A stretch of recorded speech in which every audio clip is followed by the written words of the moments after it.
Достар, Алтын Сәлем каналына қош келдіңіздер. Алтын Сәлем каналын жүргізуші мен Жансая, Ерасыл және Анашым. Сәлем достар, бүгін бізде я жоқ ойынын ойнайын деп жатырмыз.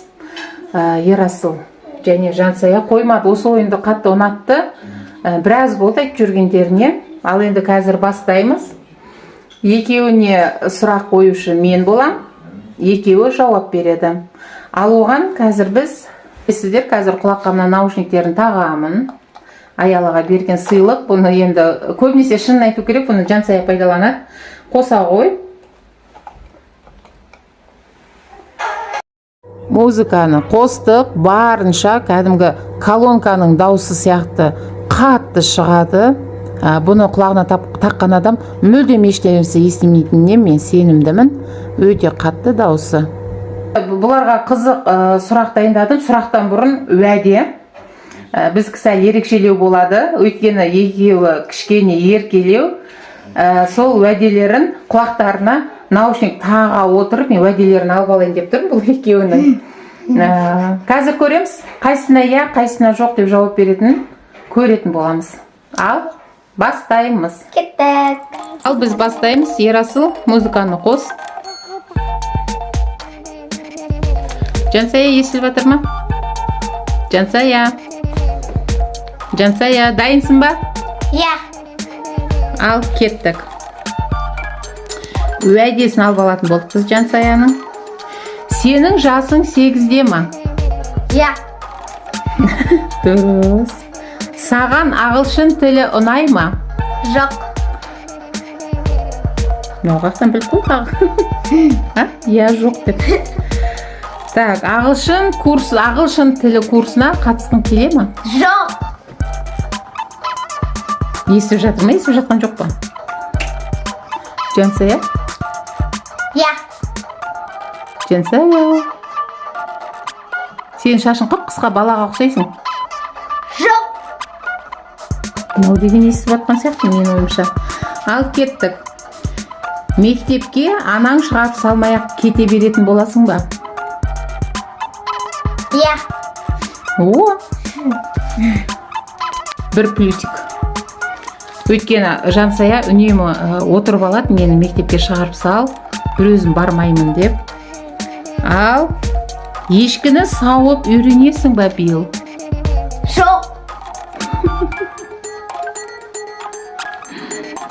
Мен бұны уәдесін алып, ешкі сауғызайыншы деп едім ше, әбден. Я. Мен сұрақ қойған жоқпын. Итке тамақ құясың ба? Жоқ. Естіп отқан сияқты мына қыз ше. Итке мүлдем тамақ құймайды, ешкіге мүлдем қарамайды бұл қыз. Уәдесін алып алайын деген ғой, итке қарайсың ба деп. Я. Ауыл ұнай ма? Жоқ. Жоқ. Жоқ дейді. Сен мен қандай сұрақ қойғанымды білесің ба? Я. Қандай сұрақ қойдың? Жоқ. Сәйкестік болып жатыр ау деймін онда, я.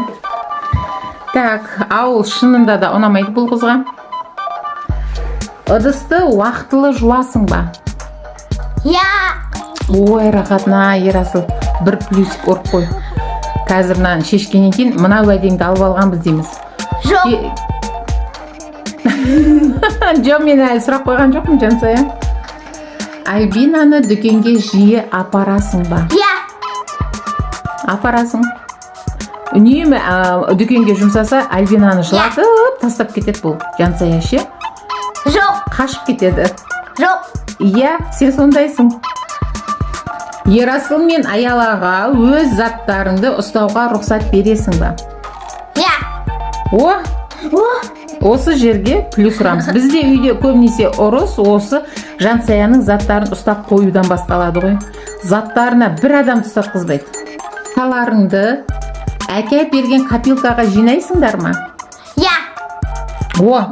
Бір плюсик. Біздің үйде ақша жинай алмайтын Жансая ғана.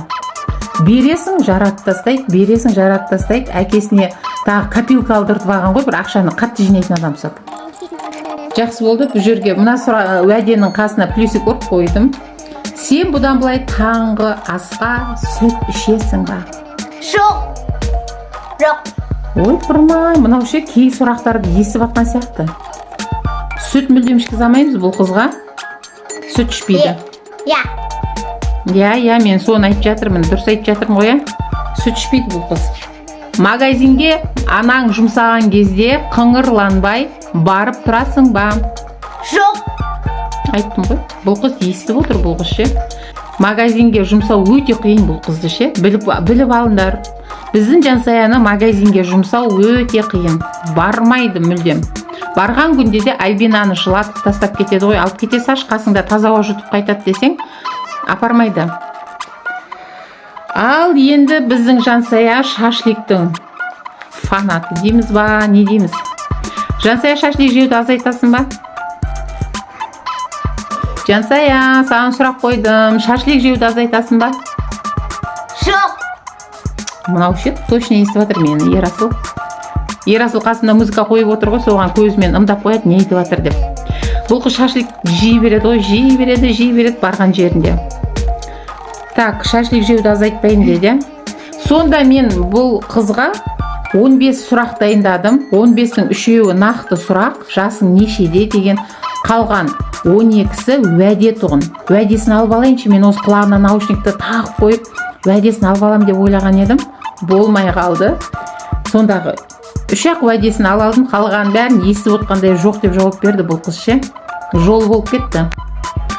Ал енді келесі кезек Ерасыл, мен сұрақ қойын деп жатыр, мен естіп атсың ба? Естіп атқан жоқ. Ал кеттік. Ерасылға сұрақ. Ерасыл, сенің жасың 7-де ме? Я.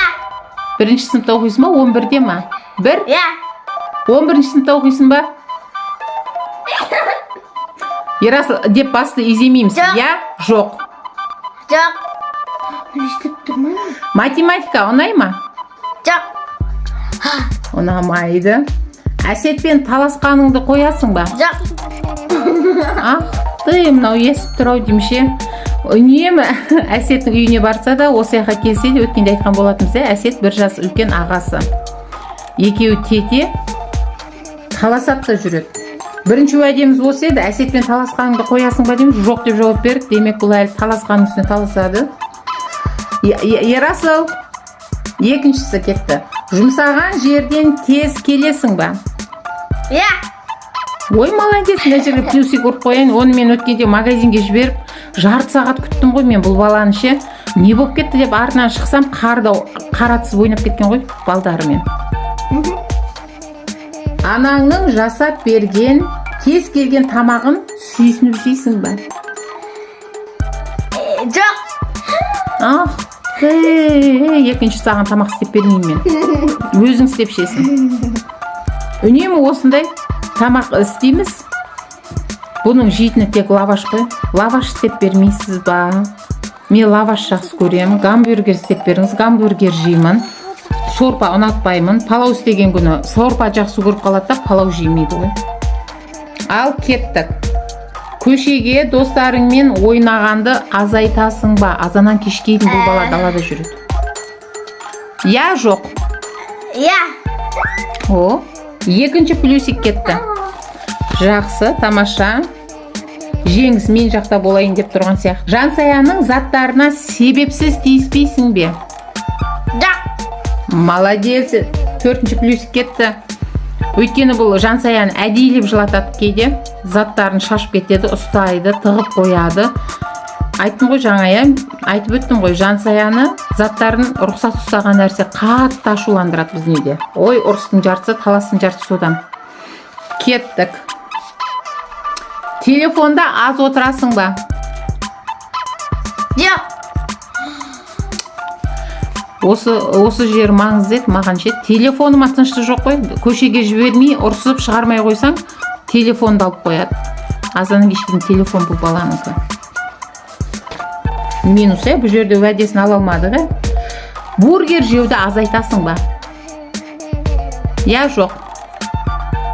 Я. Жақсы болды ғой. Бургердің қамырын ашытудан жалығып кетіп ем уже. Тәтті жеуді азайтасың ба? Жоқ. ты мынау точно естіп отқан жоқ па? Ерасыл, сен жындысың ба? Жоқ. Мынау точно естіп отқан жоқ па? Тәтті жеуді азайтпаймын дейді. Қатты жейді тәттіні.